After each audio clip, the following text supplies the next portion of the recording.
बारामतीत विमान अपघातात अजितदादांचा मृत्यू झाला. ही बातमी ऐकून संपूर्ण महाराष्ट्र हादरला आहे. प्रत्येकाच्या डोळ्यात अश्रू आणि हृदयात दुःख भरलं आहे. पण या विमान अपघाताच्या शेवटच्या सेकंदात नेमकं काय घडलं, ही धक्कादायक बातमी समोर आली आहे. या अपघाताचं खरं कारण काय, हे धक्कादायक सत्य आता उघड झालं आहे. आज सकाळी 8 वाजता जेव्हा बारामतीमध्ये विमान अपघात झाल्याची बातमी आली, तेव्हा सुरुवातीला सांगितलं गेलं की अजितदादा पवार त्या विमानात होते.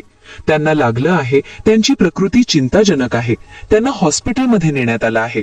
पण काही वेळातच त्यांचा मृत्यू झाल्याची बातमी आली, जी ऐकून महाराष्ट्राच्या काळजाचा ठोका चुकला. संपूर्ण राज्य पहिल्यांदाच इतक्या गहिऱ्या शोकात बुडालं. सुरुवातीला सर्वांना वाटलं की हा अपघात विमानात काहीतरी बिघाड झाल्यामुळे किंवा धावपट्टी न दिसल्यामुळे किंवा इतर काही तांत्रिक कारणामुळे झाला असेल. पण जेव्हा DGCAचा रिपोर्ट समोर आला, तेव्हा महाराष्ट्राला दुसरा मोठा धक्का बसला. कारण या अपघाताचं कारण भलतंच वेगळं निघालं.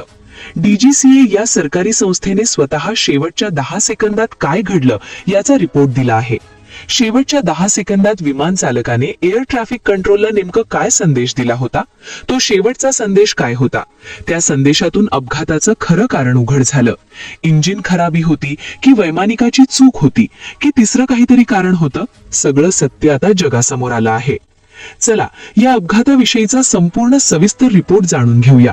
दिवस होता 28 जानेवारी 2026चा.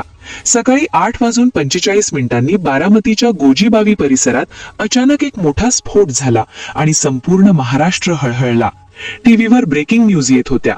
उपमुख्यमंत्री अजित पवार यांच्या विमानाचा भीषण अपघात. सुरुवातीला बातमी येते की दादा जखमी आहेत, पण काही तासातच ती बातमी येते जी महाराष्ट्राच्या काळजाचा ठोका चुकवते.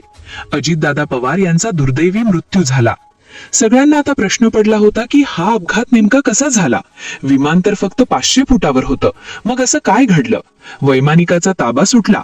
ब्लॅक बॉक्स मध्ये काय रेकॉर्ड झालं, ते शेवटचे 10 सेकंद काय सांगतात. वैमानिकाचा तो आवाज काय होता, दादांचे शेवटचे शब्द, सगळी माहिती आता समोर आली आहे. या अपघाताचं खरं कारण जगासमोर आहे. 28 जानेवारीची सकाळ महाराष्ट्राच्या इतिहासात कायमची नोंद होणार आहे. सगळीकडे राजकारण तापलेलं होतं. मुंबई महापालिकेच्या निवडणुका नुकत्याच झाल्या होत्या. जिल्हा परिषद, नगरपालिका, नगरपंचायता यांच्या रणधुमाळी राजकारणाची धामधूम सुरू होती. दादा पूर्ण ताकदीने मैदानात उतरले होते. त्या दिवशी त्यांच्या बारामतीत 4 सभा होत्या. सकाळी 8 वाजता दादा मुंबईतून निघाले होते. विमानात त्यांच्यासोबत सुरक्षा रक्षक, एक PA, 2 पायलट होते. दादांच्या चेहऱ्यावर थकवा नव्हता, उलट निवडणुकीच्या रणनीतीचं एक वेगळं तेज होतं. पण निसर्गाच्या मनात काहीतरी वेगळंच होतं. इकडे मुंबईत देवेंद्र फडणवीस, एकनाथ शिंदे आपल्या बैठकीत व्यस्त होते. कुणालाही या संकटाची पुसटशी कल्पना नव्हती.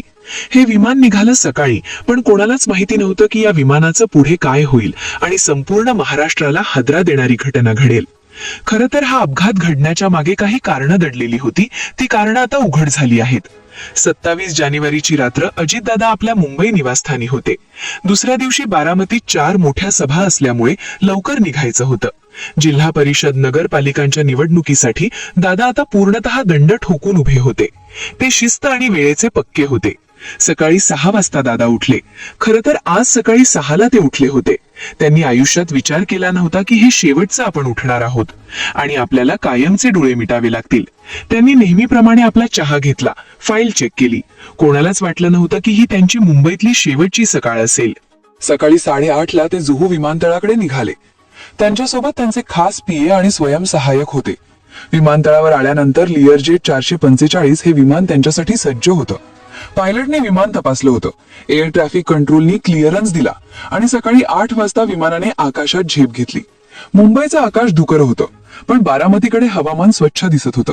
पण म्हणतात ना, वादळापूर्वीची शांतता फार भयानक असते. इकडे बारामतीत सभेची जोरदार तयारी सुरू होती. हजारो कार्यकर्ते आपल्या लाडक्या दादांची वाट पाहत होते. बारामतीचं राजकारण हे अजितदादांच्या भोवती फिरतं. मुंबई महापालिकेच्या निवडणुकीसाठी देखील दादांनी अगदी प्रयत्न केले होते. राजकीय वर्तुळात चर्चा होती की या निवडणुकीनंतर अजितदादा मोठा निर्णय घेणार आहेत.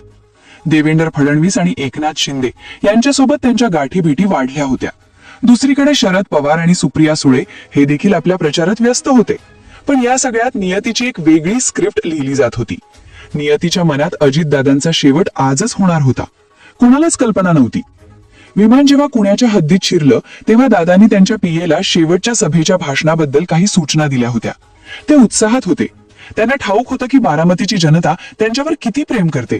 पण बारामती विमानतळापासून अवघ्या काही किलोमीटर असतानाच विमानाचा आवाज बदलू लागला. खरं तर ही घटना, हा अपघात होणार होता त्याची सुरुवात काही किलोमीटर आधीच झाली होती.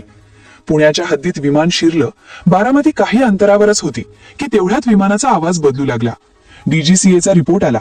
त्या रिपोर्टमध्ये विमानाच्या अपघाताचं सगळं रहस्य उघड होणार होतं. पण अपघात होणं अजून बाकी होतं. विमान आता लँडिंगसाठी हळूहळू खाली येत होतं. गोजूभावीचा परिसर दिसत होता. उंची फक्त 1000 फूट, 900 फूट, 800 फूट आणि अचानक वैमानिकाने मेडे मेडेचा कॉल दिला. मेडेचा कॉल देणं म्हणजे अपघात स्थिती निर्माण झाली असा त्याचा अर्थ होतो. मग नेमकं असं काय घडलं की 500 फूट अंतरावर विमान असतानाच मेडे कॉल दिला? काय घडलं होतं? तिथं विमानाचा उजवा भाग अचानक खाली झुकू लागला. वैमानिक विमानाला सरळ ठेवण्याचा प्रयत्न करत होता, पण हायड्रॉलिक सिस्टीम जी विमानात कार्यरत करत असते तिने प्रतिसाद देणं बंद केलं होतं. विमानातील दादांच्या सुरक्षा रक्षकांना आता जाणीव झाली होती की आता काहीतरी विपरीत घडतंय. खाली जमिनीवर शेतात काम करणाऱ्या लोकांनी पाहिलं की एक विमान अतिशय कमी उंचीवरून उडत आहे.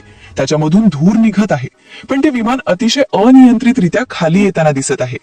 एकतर धूर पाहून आसपासचे शेतकरी आरडाओरडा करायला लागले होते, कारण प्रत्येकाला माहित होतं की त्यांचे लाडके दादा आज बारामतीत येणार होते.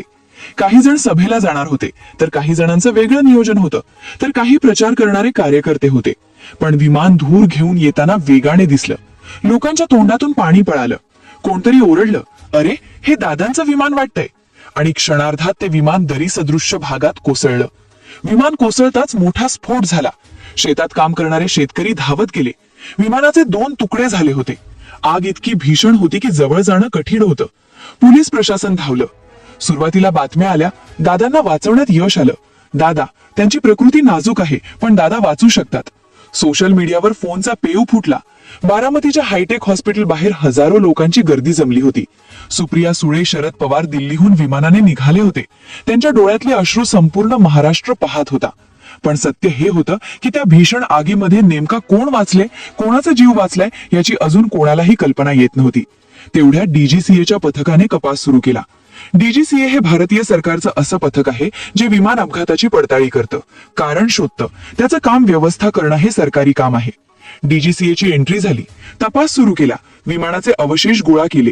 सर्वांना वाटलं तांत्रिक बिघाड आहे. म्हणजे फॉरेन्सिक रिपोर्ट आला तेव्हा धक्कादायक बाब समोर आली. आता वेळ आली त्या सत्याशी ज्याने या प्रकरणाची दिशा बदलली.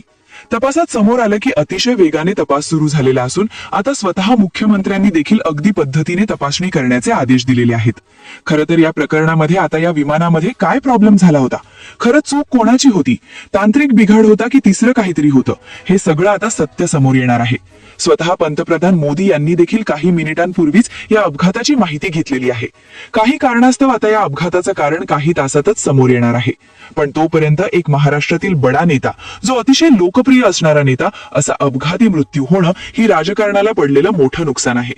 अजितदादांनी शेवटच्या क्षणी एक संदेश दिला.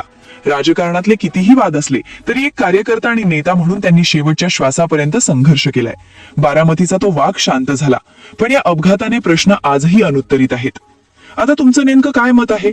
अपघाताचं कारण काय असू शकतं? आता तुम्ही कॉमेंटमध्ये नोंदवा.